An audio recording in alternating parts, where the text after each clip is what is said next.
Academy of Art University's Urban Nights update is next. Coming up, new depressing numbers about hate crimes in our country. First Lady Melania Trump becomes embroiled in a national security issue. We'll take you inside a church that feeds your stomach and your soul, while making you laugh at the same time. And our hot sauce challenge, witness for yourself what's too hot to handle. All that and more next on Urban Nights Update.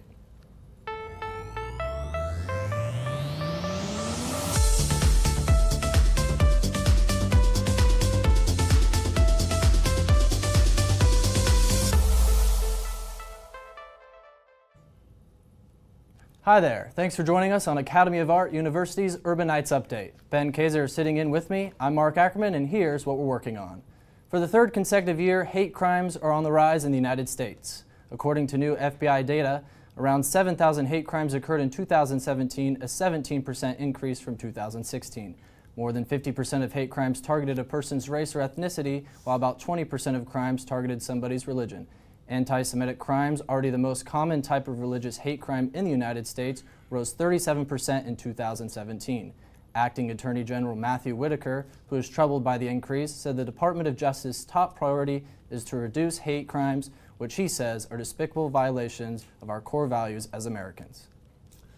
Big win for the Democrats. Kyrsten Sinema defeated Martha McSally for the U.S. Senate seat from Arizona. Sinema, a former social worker, is the first female senator in Arizona history. She also holds the first Democrat victory since 1976. Her victory guarantees the Democrats 47 seats, trailing the Republicans with 51 seats.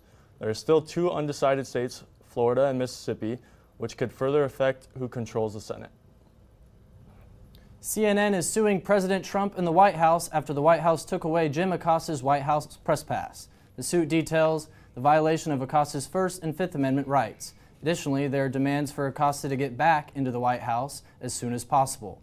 The action stems from a controversy surrounding Acosta's refusal to give up the microphone during a Trump press conference. Another firing at the White House. This time it was a national security aide, Mayra Ricardel, and her departure was encouraged by none other than First Lady Melania Trump. The Wall Street Journal reports that Ricardel clashed with the First Lady over seating arrangements on her plane headed to Africa last month. It's also being reported that Ricardel has sparred with the Defense Secretary over policy differences, staffing decisions, and suspected of leaking negative news from the White House and staff. Ricardel has declined to release an official statement. The deadliest wildfire in state history continues its destructive march as authorities and family members mount desperate searches for the hundreds still missing. The Camp Fire has scorched 125,000 acres since Thursday and claimed at least 42 lives as roared through mountain towns in Butte County. More than 77,000 structures, mostly homes in Paradise, were turned to rubble as the blaze charred the region. The town of Paradise is now gone. The battle still rages on to get control of the Woolsey fire down in Southern California. The fire has burned 345 square miles of land. Officials have warned about gusty winds that can have this fire pick up and spread, and have warned residents to be ready to evacuate at a moment's notice. The fire officials say it is 33% contained. We are just a week before Thanksgiving and we have unfortunate news. The Center for Disease Control and Prevention have reported that 164 people across 35 states already have gotten ill from salmonella-tainted raw turkey. The National Turkey Federation is cooperating on the investigation, and their members are individually reviewing the salmonella control programs. With many families consuming turkey each Thanksgiving, it's a good idea to keep your eyes on this topic. No need to worry about contaminated turkeys at one local event. You can enjoy good food, drinks, and other activities at the Food Truck Fest. Dan Nguyen takes us on a tour. Now there are many food truck fests in the city, like Off the Grid, Spot Social SF, or Street Food Truck Fest. There are a variety types of food from Asian to Western, and they also have sweet desserts. And the reason people come here is because of the vibe here is great to have a beer and chit-chat with your friends while listening to live music. And here is Drew Nguyen, a USF student who is first time here at the fest. This is my first time here. Apparently it's the last time they're having this Off the Grid for the year, but it's been really good. I love all the food. I love how everyone's come together, and I definitely would come back. Some open every day, Some open only one day of the week, and some open annually or only special occasions only. Here, you not only enjoy good food and drinks, but also listen to good music. However, it is a competition for truck owner to get a spot here at the food fest. In a pricey city like San Francisco, food trucks are the best choice for people who want to open their own restaurant but cannot afford for high rents. However, every day the food trucks at those places will rotate for lunch and dinner, so it is quite hard for them to maintain the spot. And here's Vanessa Penn, an event truck owner. I'm pretty sure we just walked around and then asked for someone to introduce us to a manager, and we did. And then we talked to them about pretty much the reusables program that we're trying to launch here at Spark Social, and management's been very accommodating, which is lovely. Food Truck Fest is a great place to spend your stressful day or your weekend, as you can enjoy good food and drinks in a good vibe. I'm Yin in San Francisco for Urban Nights Update. Unfortunately, that is the last Off the Grid of the year. However, you can still come to Spark Social, SF, or Soma Street Food Park. Bruno Mars is sharing some of his magic to his native Hawaii. His 24K Magic album and tour has been a success, and now Bruno Mars is sharing his good fortune. The singer will be providing 24,000 Thanksgiving meals to benefit those in need in his native Hawaii. Mars is linking up with the Salvation Army's 48th annual Thanksgiving dinner meal program to bring some magic to those in need. Staying on the topic of Thanksgiving, today's question of the week brought to you by Cole Morgan. What's your favorite Thanksgiving food?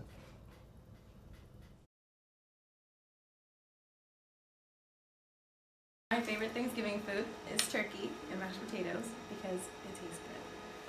My favorite Thanksgiving food is roast beef, and it's really tender and warm. I really like stuffing. Really good stuffing. I could eat a plate full of that. Maybe throw in some turkey and some gravy. Stuffing. Pumpkin pie. I gotta stick to classic turkey, stuffing, of course. That's just go-to, man. My favorite Thanksgiving food is the sweet yams with the marshmallows on top, toasted. Thanksgiving is about the food, but it is also about coming together as a family and indulging in good company. Brendan Otero finds a place where healthy food and laughs are on the menu.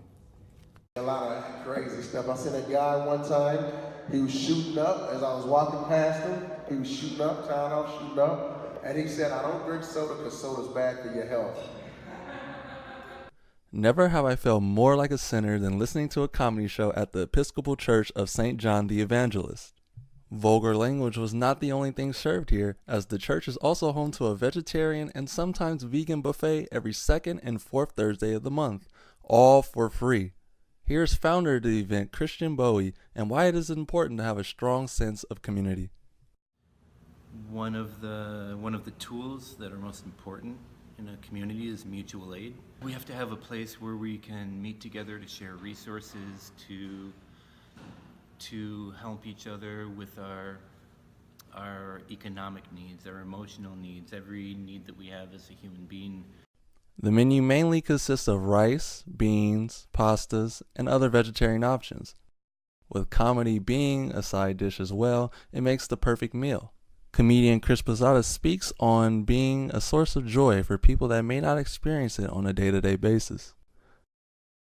It humbles me to let me know where I'm at in my life, and it puts things into perspective. And if I can make them laugh for a little bit, to maybe forget about whatever's going on outside of these walls, then like that's what comedy's for, man. Is to relate to people on another level, and really just kind of allow us to all understand the humanness of our experience. If you want to find and keep good company while also eating healthy, then Free Cafe SF is the place for you.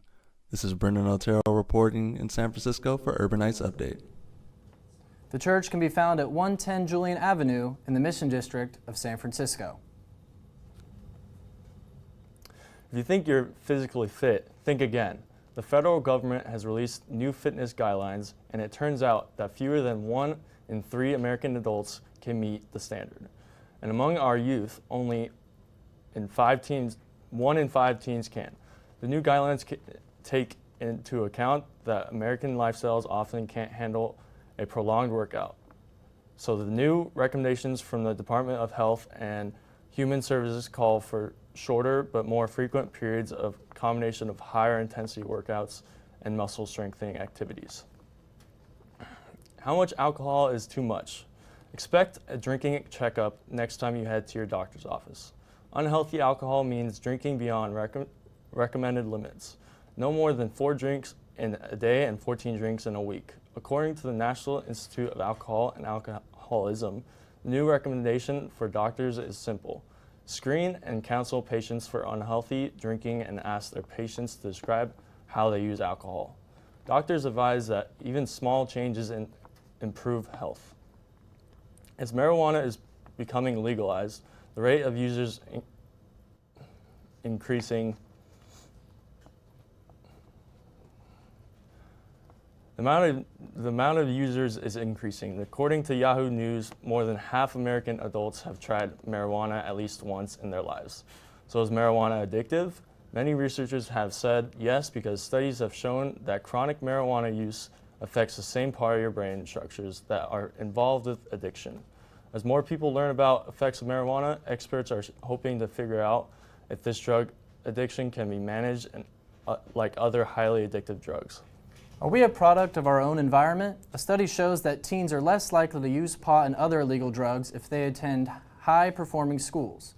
The project comes from UCLA's School of Medicine and followed 1,300 low-income students who applied to 5 different high-performing schools in a lottery system. The students admitted to high-performing school were less likely to use pot or drugs than the students who were not offered the same opportunity.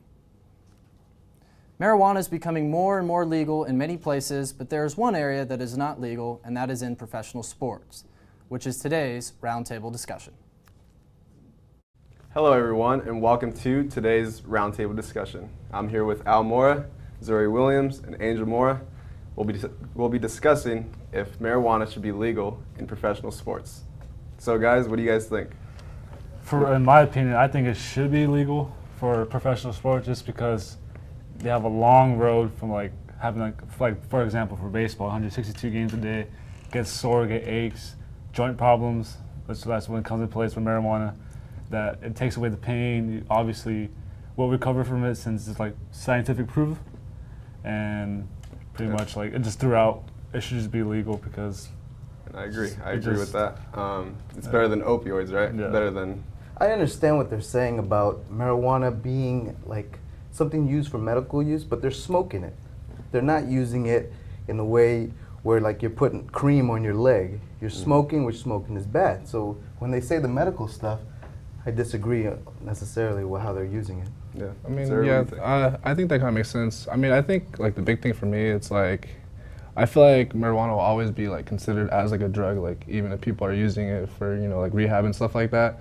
So I'm not sure. I'm kind of both ways about it, because I know that marijuana does help people a lot, but I know I don't know, there's a lot of people that haven't tried it before, so they'll always have this type of view of it. So Do you think players should be suspended for if they get? I don't think so, because it's recreational now. A lot of states are legalizing it, and I feel like if you get caught smoking weed in professional sports, it's just I think you should just look past it, because it's helping you if you have actual problems with your body and health. And it's not a crime either, so I don't think it should be taken to that circumstance.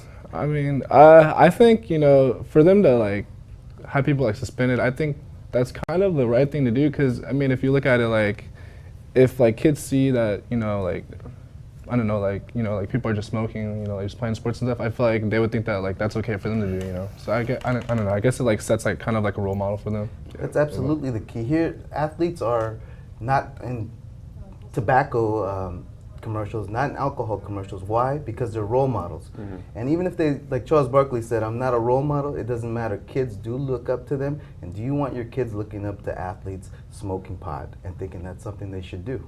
I agree, but players have anxiety and stuff like that. They go through a long season, and I don't know. What do you guys think? I think it just helps them relax. Exactly. If they get nervous right before a big game, especially in the playoffs for any type of sports, athletes obviously get nervous. Hopefully, that will calm them down easily with anxiety, nervousness, and pretty much that's it. And they go through a lot. And I don't think people really think of the player. They just think of the game.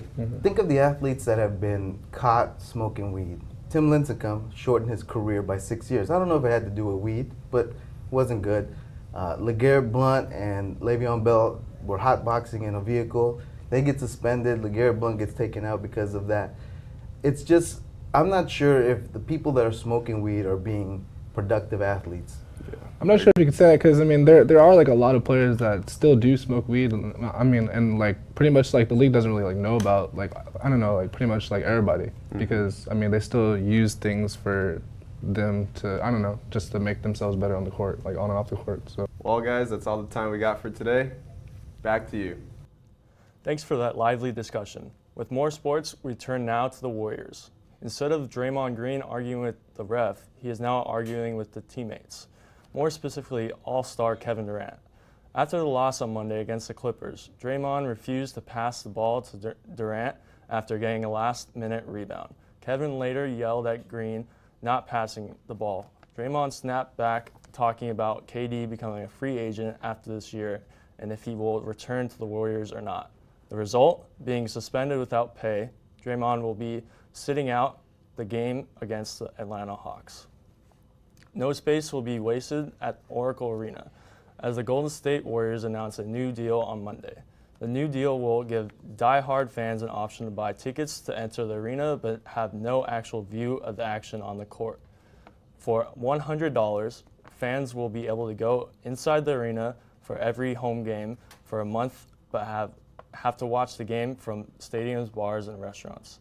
The Warriors are planning to sell 200 of the passes each month beginning this month. The Philadelphia 76ers have acquired four-time All-Star Jimmy Butler from the Minnesota Timberwolves. The forward had asked for a trade from Minnesota after reported conflicts between him and his teammates. The 76ers are sending Dario Saric, Robert Covington, Jared Bayless, and a 2022 second-round pick in exchange for the former All-Star. Shortly after the news of the Butler trade broke, Philadelphia's championship odds to win the NBA title went from 30-1 to 16-1. Is Carmelo Anthony leaving the Houston Rockets? Anthony didn't play in Houston's 2 games over the weekend, and the last game he played was on Thursday, where he shot 1 for 11 from the field in an 18-point loss to the Oklahoma City Thunder. Multiple coaches and players in the organization believe that it was his last game as a Rocket. Carmelo's Rocket career would have only lasted 10 games, where he averaged 13.4 points on 40% shooting. Now for a look at AAU sports, let's join Victor Ruiz de Carranza. Hello and welcome everyone. Today we have another week update filled with RU sports teams on their chase for glory. The women's volleyball team played their last 2 games of the season on the road. The basketball season is here. The women's and men's team had their first games of the new 2018-19 season. Also stick around for great news coming from the women's soccer team. All right, let's get into it. Women's volleyball team said goodbye to what has been a rough 2018 season. The team played this past Saturday their last game against Biola University inside Chase Gymnasiums, where they lost 3-0. Even though it was a senior night for the Eagles, RU didn't seem intimidated and started off the game with a 6-3 after a senior setter Alana Lucas wrapped her 78th career service. However, the situation shifted dramatically for IU when Biola scored 10 straight points. The Eagles will end up winning the set 25-17. On the second set, the team went back and forth, but Biola's 6-0 run helped them to win the set 25-13.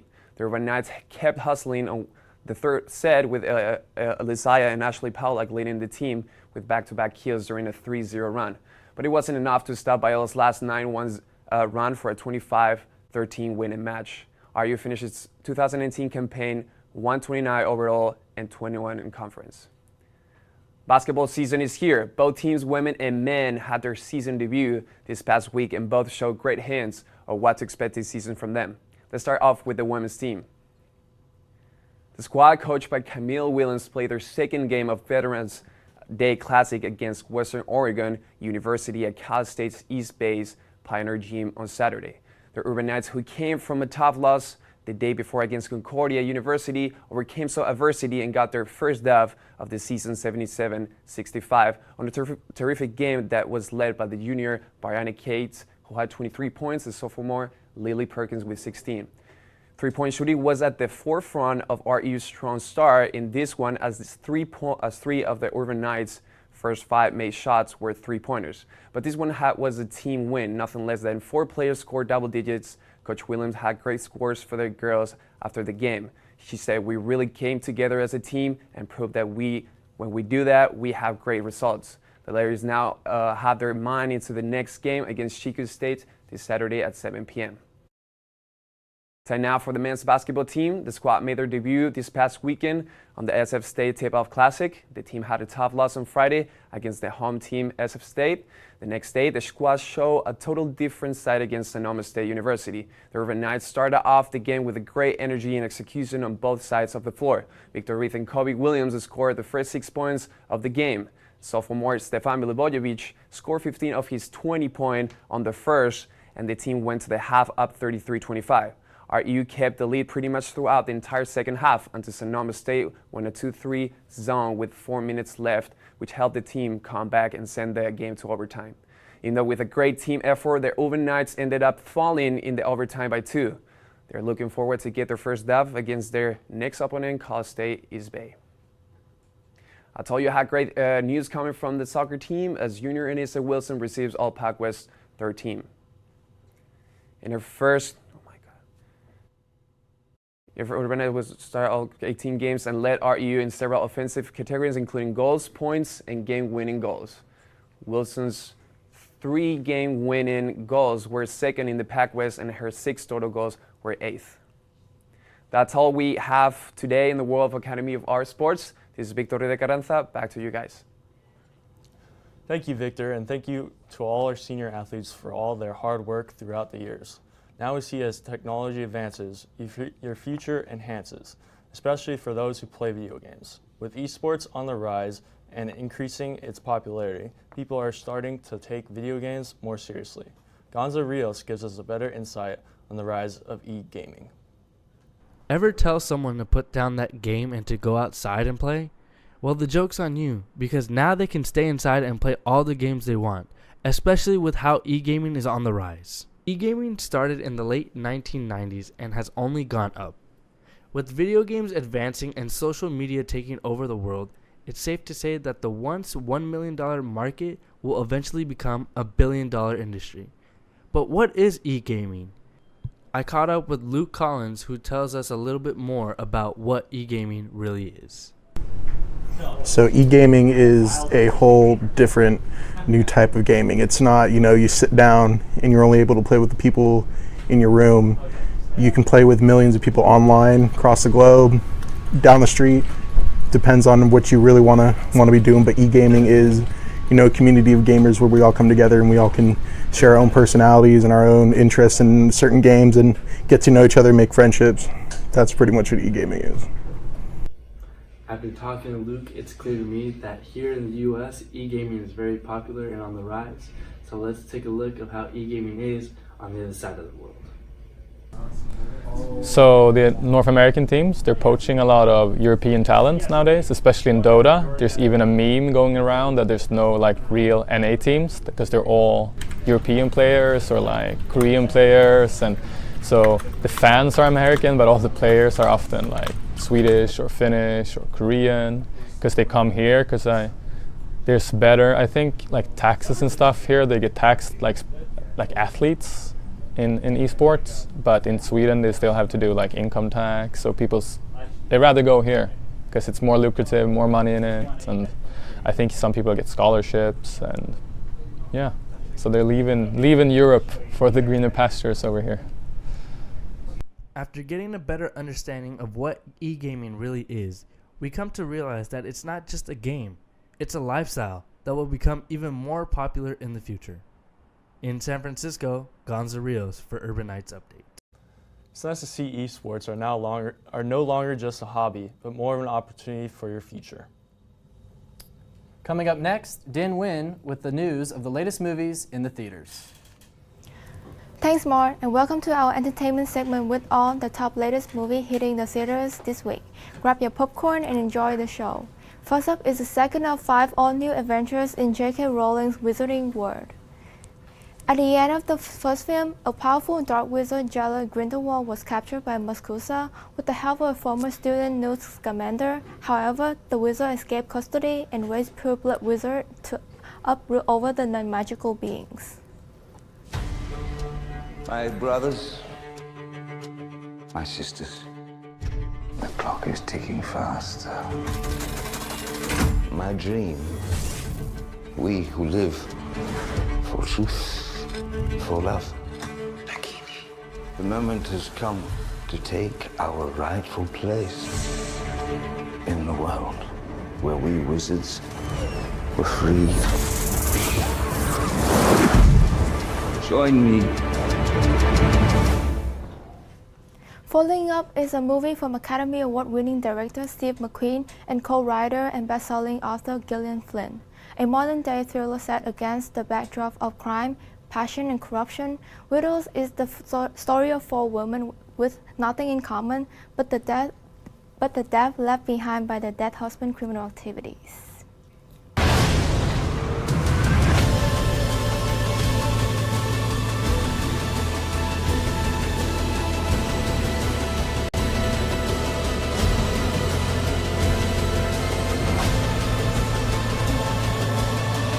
The best thing we have going for us is being who we are. Why? Because no one thinks we have the balls to pull this off.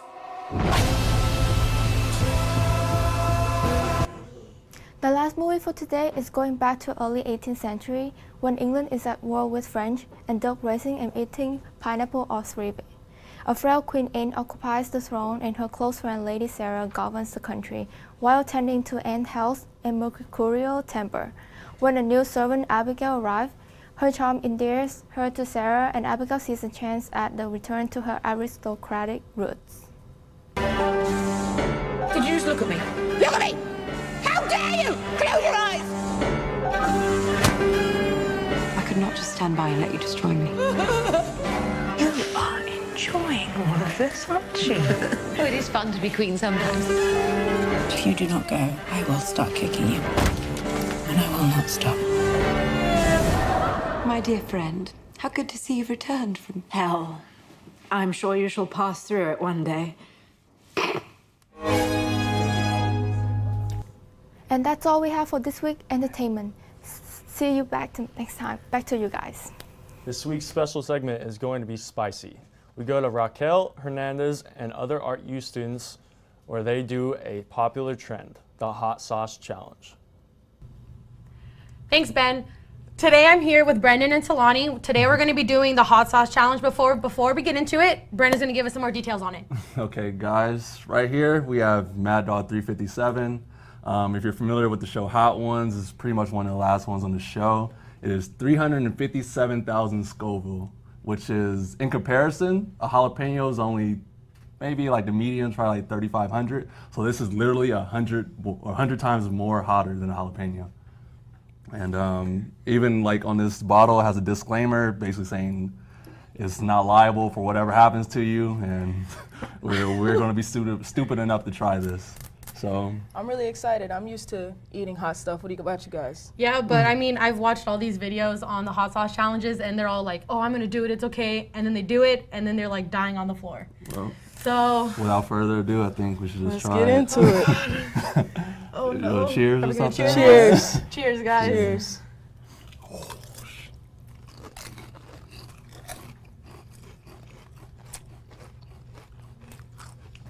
I already feel the flavor is good.